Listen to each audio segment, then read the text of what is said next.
the Southwest Coast Path. 630 miles from Minehead to South Haven Point in Studland Bay, Bournemouth, in 54 days between the 20th of August 2012 and the 7th of August 2019. Walking the Southwest Coast Path has been a fantastic experience, incorporating all extremes of weather and terrain, stunning scenery throughout during all 4 seasons, challenging, often brutal trails, splendid isolation along much of the trail, delightful encounters with a wide range of interesting people, mainly gorgeous weather with 1 or 2 notable exceptions, and one of the best workouts in the world. Although the official distance is 630 miles, I probably walked around 700 miles in total. In other words, extra mileage to include both official and inadvertent detours, aka getting lost, and the fact that the mileages quoted in the guidebook do not usually take into account the add-ons for the often extreme gradients involved. How can you get lost when you're walking a coast path, I hear you wondering? Isn't the sea always on one side of you, and all you have to do is head towards it if you stray? Well, losing the plot is far easier than you would think because A. You can't always see the sea, especially when the path is diverted inland. B. The trail often takes cruel and devious turns. And C. It's so easy to get lost in your own thoughts. You've been happily cruising along, pondering the deeper meaning of life, the universe, and all things great and small, when suddenly you jolt back to reality, only to realise that you missed your turning several miles back. And then there are other distractions, such as this captivating encounter on the trail during the summer of 2018 as I was walking through Poldark territory. The Southwest Coast Path incorporates the most extreme walking I have ever done for 3 reasons: extreme weather, extreme distances, and extreme ascents and descents. Most extreme weather. St Ives to Pendeen Watch Lighthouse, 15 miles. The evening before I embarked on this wild and desolate stage, miles away from civilization of any kind, my husband Steve and I were in a pub in Falmouth when the barman asked if I had any plans for the next day. Yes, I said breezily, I'm going to walk from St Ives to Pendeen Watch. No, you're not, he said. Taken aback, I said, yes, I am. No, you won't, he said. It's too far, too hard, can't be done. Steve assured him that I was more than capable, but he refused to believe us. Well, he was almost right. After disembarking from the train in St Ives the next morning, I set out jauntily in lovely weather to cover what I thought would be a fairly routine 14 miles.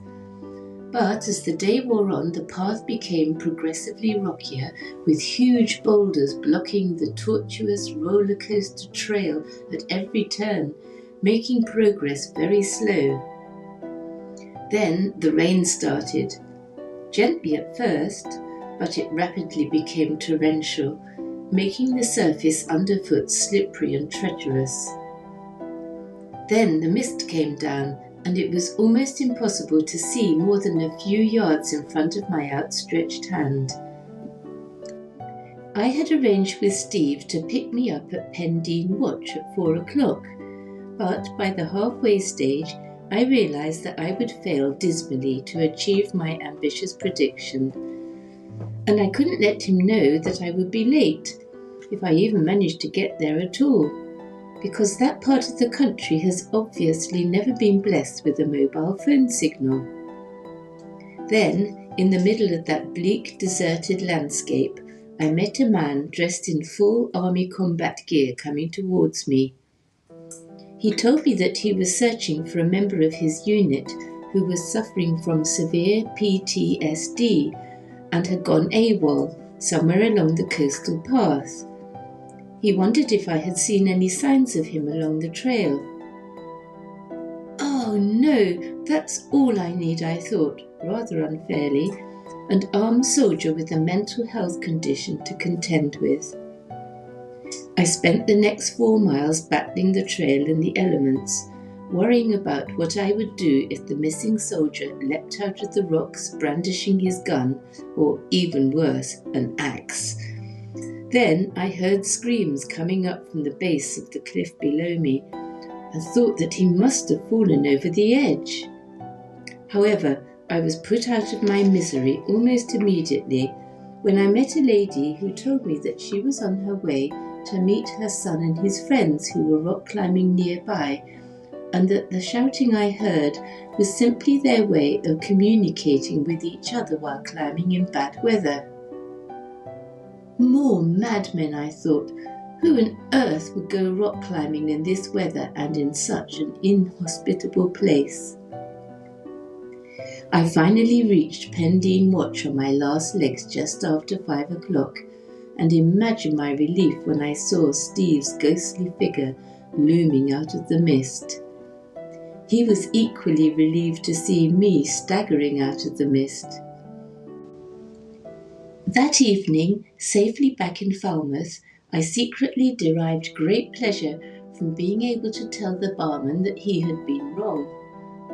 But I never saw the Mad Axe Man or heard what had become of him. Most extreme distance, and the day I thought my walking days were over. During the highly memorable 22.5-mile section from Charmouth to Abbotsbury, I hadn't bargained for 1 mile of pea-sized, ankle-wrenching, energy-sapping pebbles near West Bexington, which nearly finished me off. Be warned, because there's no alternative. They came towards the end of a very long, hot, arduous day with a lot of steep gradients, and they almost finished me off. A muddy field is bliss in comparison. I thought my walking days were over when I took my trousers off that evening because my ankles were really swollen and I had a nasty rash all up my lower legs. I discovered later, when I had access to Wi-Fi, that the condition is called exercise-induced vasculitis, and it hits ultra walkers and runners when doing extreme stuff in extreme heat. Women over the age of 50 are particularly prone. It's not sinister, and it goes away by itself after a few days. Fortunately, I inadvertently did the right thing when I set off the next day, because I wore my Injinji compression socks, and that is apparently the best prevention and cure. It is also advisable not to use body lotion on the lower part of the legs, because this prevents the skin from breathing. I still put coconut, almond or dandelion oil on my feet before any long distance walk, as part of my successful strategy to prevent blisters. Close contender for most extreme distance. 22 miles with numerous extreme gradients from Bude to Boscastle. If I'd been a bit more on the ball, I should have realised that my South West Coast Path book lied about the distance. It always does, but I'm ever the optimist. The good news is that I only had a short trot from Boscastle to Tintagel the next day. Approaching Tintagel Head. Tintagel is very special, and obviously the thousands of tourists who visit each year think so too.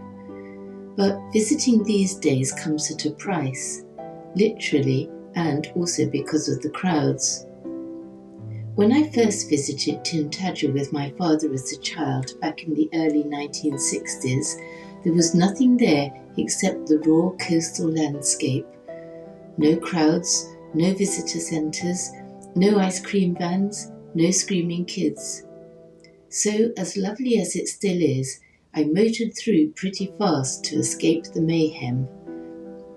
As is always the case, you only have to walk a short distance away from tourist hotspots before you leave them all behind and once again enter into the peace and quiet of the countryside. Most extreme ascents and descents. The 22-mile roller coaster from Hartland Quay to Bude is said to be the toughest section of the whole coastal path, incorporating 10 thigh-burning ascents and descents, plus a whole load of smaller ones in between. And that is no exaggeration. The guidebook ominously warns that this day is the toughest stage on the whole southwest coast path. But forewarned is forearmed, and mentally I was up for the challenge. I was also spurred on by the breathtakingly beautiful scenery and the competition. An intimidatingly athletic walker from Switzerland who had been dogging my heels during the previous few days, all the way from Westward Ho. We kept overtaking each other throughout the day, and finally ended up triumphantly walking the last few miles into Bude together. There's nothing like a bit of friendly competition to spur one on. Roller coaster gradients. The Southwest Coast Path could easily compete for the title of Most Exciting Adventure Park because the roller coaster gradients just keep coming. Here are a few more contenders for the most extreme ascents and descents. Little Hangman with Great Hangman in the background. Great Hangman is the highest point on the Southwest Coast Path, just over 1,000 feet, and it is a real monster. When you approach Great Hangman from the east, you have no idea about the almost equally high monster lurking behind it, Little Hangman. Should also be called Great Hangman too. Both have to be climbed from sea level, a real sting in the tail at the end of a long day on the approach to Combe Martin. The strong icy wind which was raging at the time didn't help me much either. View from the top of Sidmouth Hill, looking westwards. Fairly standard fare for the Southwest Coast Path, but somehow I made a meal of it because it came at the end of a very long hot day and it was very steep. The good news was that I didn't need to start my next day with it. Golden Cap, between Charmouth and Seaton, the highest point on the south coast. Needless to say, the trail goes right over the top of it. Bindon Hill on the Lulworth Cove to Swanage stage. I was very thankful that I was coming down this one, not up. Roller coaster trail en route between Weymouth and Lulworth Cove. Most brutal. Winter Wonder Walk. At the beginning of December 2017, I walked 110, often brutal miles from Minehead, the start of the Southwest Coast Path, to Westward Ho, through the most beautiful and utterly wild landscape, completely devoid of people, with, for the most part, just myself and the sea for company. This was a journey across the top of Exmoor and around the Tor and Torridge estuary, two completely different types of landscape and both equally captivating in their own right. Then, in March 2018, I continued my journey from Westward Ho to Bude. I left Westward Ho in a snowstorm and was forced to wade and flounder for 4 miles through knee-deep, energy-sapping snowdrifts until I eventually reached the shelter of a wooded but very slippery and muddy section and was finally able to make progress. I was almost whooping for joy when I finally reached my accommodation for the night in Clovelly after my grueling 13-mile day. What I didn't realise at the time was that I had been blazing the trail for my Swiss companion on the Hartland Quay to Bude stage. When we finally met up, he told me that he had started out from Westwood Ho an hour or so after me, and that the huge craters left in the snow by my footprints had been extremely helpful for him as he waded through the drifts. He had been wondering who the other crazy walker was. During the following days, he said that he had often caught glimpses of me on the trail ahead of him, but never quite caught up with me. He was delighted to learn that I was the one who had inadvertently enabled him to conquer the snowdrifts. Most beautiful. Land's End to Penzance. The iconic signpost at Land's End. I'm not sure if this is the most beautiful, but it has to be included just because it's Land's End, and it marks the start of what, in my opinion, was probably the most wild and beautiful part of the whole coastal path. Fortunately, I managed to avoid all the razzmatazz and the hordes of tourists who descend on this part of Cornwall in the summer by arriving late and leaving early. If only they knew that they only need to walk a short distance away from this manic hub in either direction to reach some truly spectacular scenery. The Armed Knight, just half a mile south of Land's End, but devoid of tourists. The beach at Porthgora. The Minack Theatre, Porthcurno. Lormorna Cove to Penzance, another very rocky stage. The Lizard Peninsula, with mind-blowing scenery and gorgeous carpets of early spring flowers. I had this section mainly all to myself because the tourists had not yet arrived. Near Cutton Point on the Penzance to Port Leven stage. Kynance Cove on the Lizard. I had never heard of this popular tourist destination before and was absolutely bowled over when I walked past. I was very lucky to have it to myself because I covered this stage at the end of April. The Devil's Frying Pan on the Lizard to Helford section. Lulworth Cove to Swanage. Everyone knows about Lulworth Cove, which was absolutely heaving with tourists when I passed through in August. But what they are probably unaware of is the numerous equally beautiful deserted coves and cliff tops en route to Swanage, which are strung out along the coast like pearls on a string. The coastline here produces one stunning picture postcard after another. Durdle Door. Lulworth Cove. Looking back at Lulworth Cove. Lulworth Cove to Swanage section. Lulworth Cove to Swanage section. And again Lulworth Cove to Swanage section. Chapman's Pool, Lulworth Cove to Swanage section. Leaving Swanage on my final climb on the southwest coast path over Ballard Point.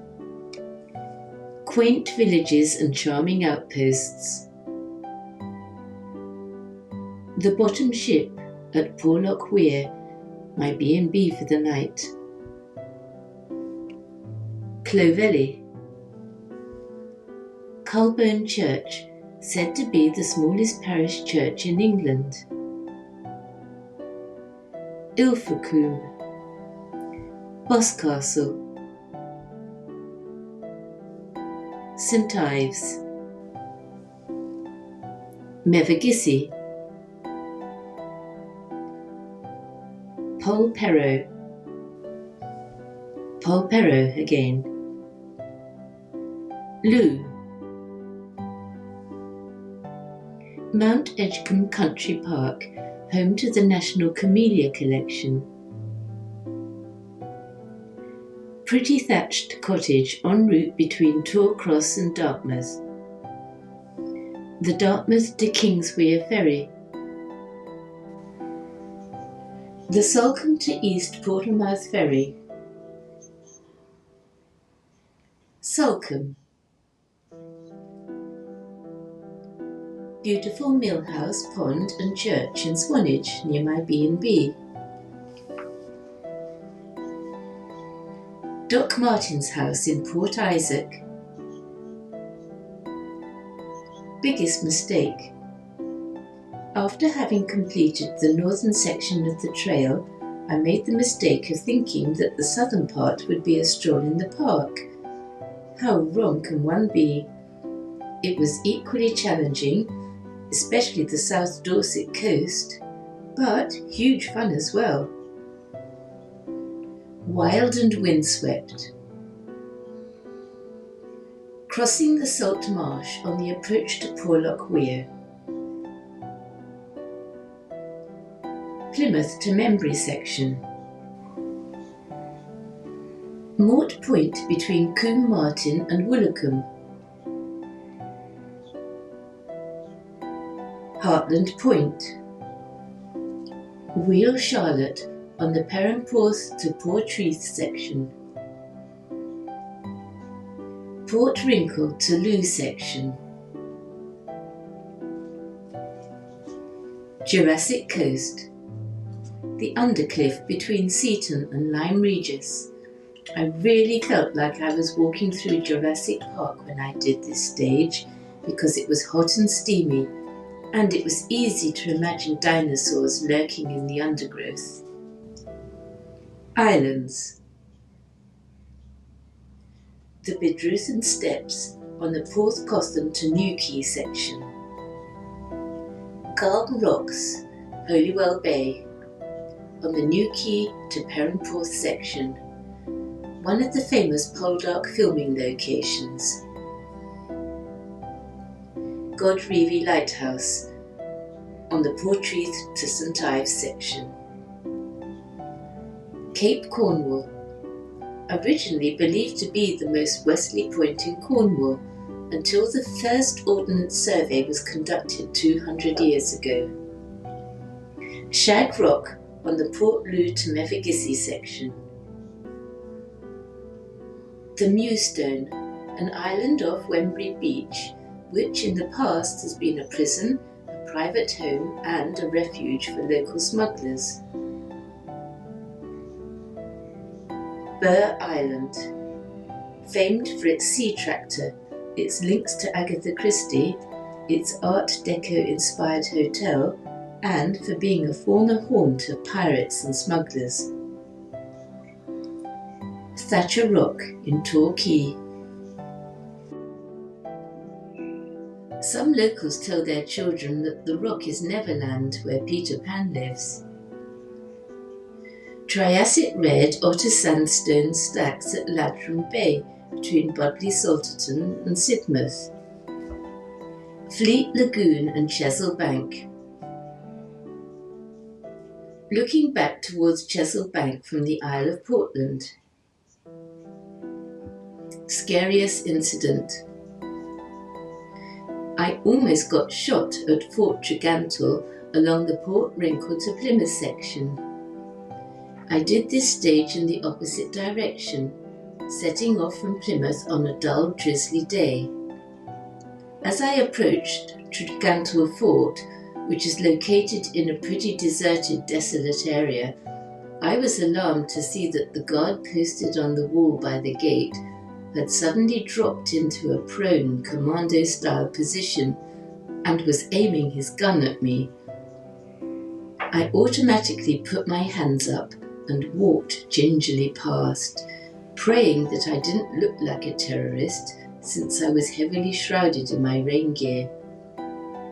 I concluded subsequently that he was probably bored out of his skull and hadn't seen a soul all day. So, when a likely suspect rocked up out of the mist, he decided to have a bit of fun. Most hilarious incident. One day, while walking through some woodland in an undisclosed location, I met some soldiers running towards me on a training exercise. The officer who was running in front of them was so busy looking at me that he tripped on a tree root and almost went head over heels into the bushes. The secret looks of amusement on the faces of his recruits were priceless. Most magical. The Museum of Witchcraft and Magic in Boscastle.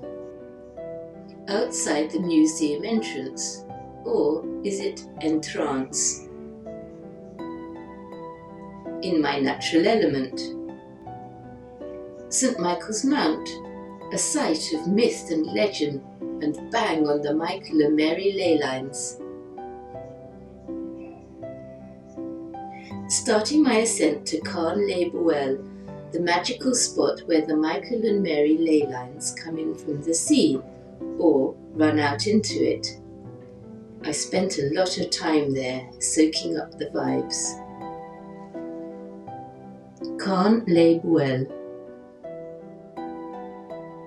And again, Carn ley Buel. Most quirky. Bude. Window box in Appledore. Letterbox and Cornish daisies in Fowey.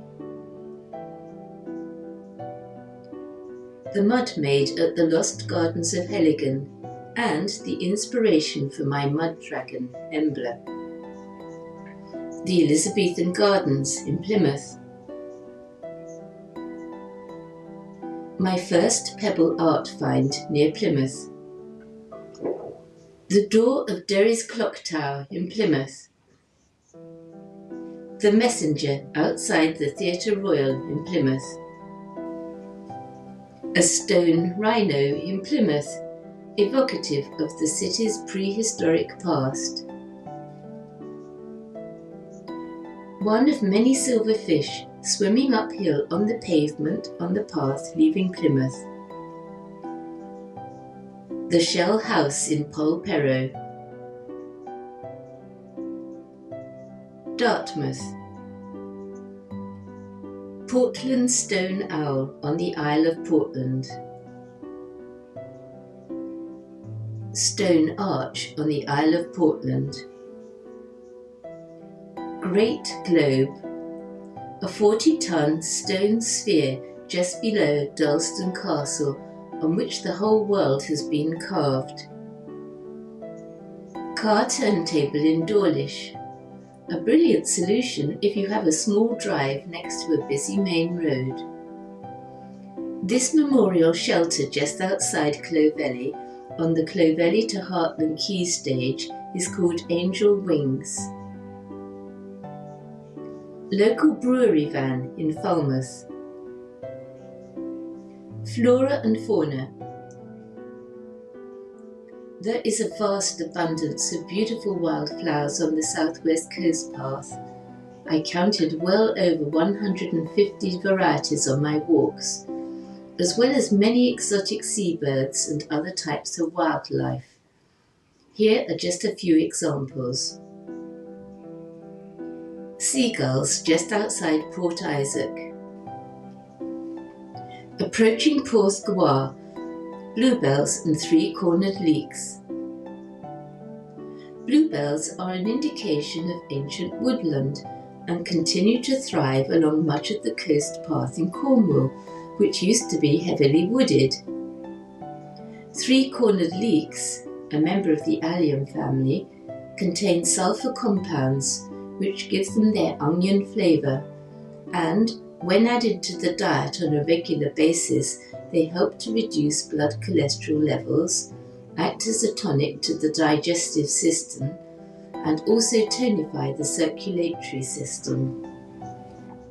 Bluebells have been little used in herbal medicine due to their toxicity, although the bulbs have been used in folk medicine as a remedy for leukorrhea and as a diuretic or styptic, while the sap can be used as an adhesive. Certain extracts, water-soluble alkaloids, are similar to compounds tested for use in combating HIV and cancer. Ivy-leaved toadflax, which is rampant pretty much everywhere in Cornwall. It is high in vitamin C, and the flowers and leaves can be eaten in salads, being acrid and pungent like cress. The flowers produce a clear but not permanent yellow dye. Bracket fungus near Pentewan, between Mevagissey and Charleston. Companion robin on the trail. Wild daffodils. All parts of the daffodil are toxic, but they are astringent and powerfully emetic. The bulb especially is narcotic and depresses the nervous system. Snail on the trail. Greater knapweed en route from Torquay to Paynton. A medicinal plant used for treating nosebleeds, broken veins, kidney ailments and wounds. Primroses. Mainly used today as an expectorant and tonic for the respiratory and nervous systems. It also contains salicylates, which are the main ingredient of aspirin. Fleabane, which has astringent properties and has been used for treating gastrointestinal problems and hemorrhoids, and as an anti-rheumatic, diuretic, emmenagogue and styptic, along with many other traditional uses. Sea holly. The root has aphrodisiac, aromatic, diaphoretic, diuretic, expectorant, stimulant and tonic properties. Wild chicory. Chicory has medicinal properties similar to those of the dandelion, in other words, tonic, laxative and diuretic. Like flax, its flowers open in the morning when it is sunny and close in the afternoon. Rose chafer beetle. Sheep crashed out in the heat near Seatown. Alliums behind Cogden Beach. Alliums have been studied for the treatment of cancer, cardiovascular diseases, inflammation, reducing blood sugar, baldness, gastric ulcers, colic diseases, and oxidative damage. Oops! And here's the perpetrator, on the trail near Port Lou between Falmouth and Mevagissey. Mother Toad on the Minehead to Westwood Hoe stage. Stiles, bridges, steps and signposts. A delight or a nuisance to walkers depending on your attitude and level of fitness. I lost count of the different types of stiles, gate latches and bridges that I saw on my journey. A survey carried out in 1999 and 2000 found that at that time the path had 2,473 signposts and included 302 bridges, 921 stiles and 26,719 steps. Here are just a few that I managed to take photos of. Wow! Just after starting at Minehead, I saw this signpost. I never thought then that I would complete the whole thing. Treacherous descent through the woods near Bucks Mills on the Westwood Hoe to Clovelly stage. quintessential type of walking magazine photo, featuring a stile, a trail rising in the distance, and a mad walker.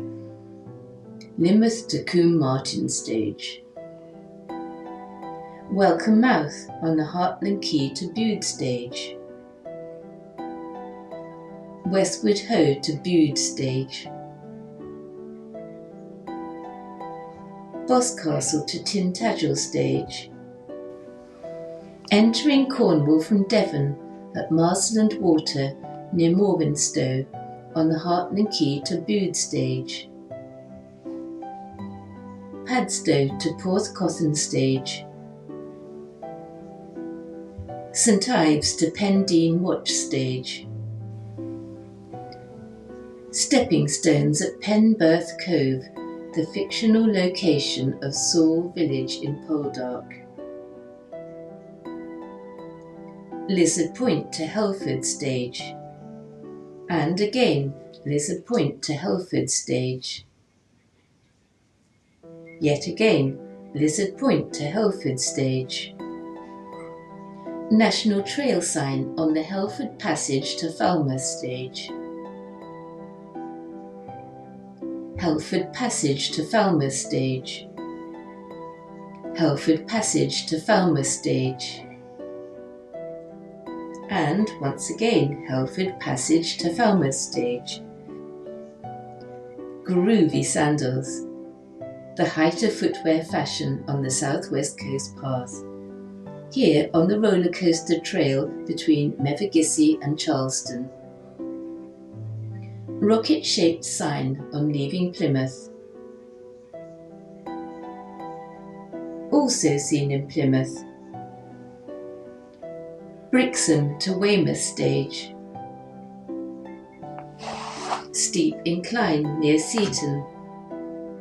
Ascent heading up towards St Aldheim's Head on the Lulworth Cove to Swanage stage. 630 miles later. Transport, accommodation and Sherpas. I am eternally grateful to my faithful Sherpas, Steve, Drew and JR, for ferrying me backwards and forwards to remote stopping and starting points when local buses and trains failed. The logistics of finding accommodation and reaching my various starting and extraction points were complicated in the extreme and involved a huge amount of planning. I backpacked all my gear and booked all my accommodation myself, which was a far cheaper option than using a self-guided walking holiday operator. I became a master at the art of packing a minimum of gear while still retaining essential items in my rucksack. For example, spare clothing, depending on the season, medical supplies, food and water. Lessons learnt. Exercise-induced vasculitis is a thing. It hits walkers and runners when they are doing extreme exercise over extreme distances in extreme heat. I had never heard of it until I fell victim to the nasty rash and swelling which resulted from one particularly extreme section on the South Dorset coast. The North Devon and Cornwall coast has some of the most challenging stages I have ever walked, and I thought that once I reached the southern stages that it would be easier. Wrong.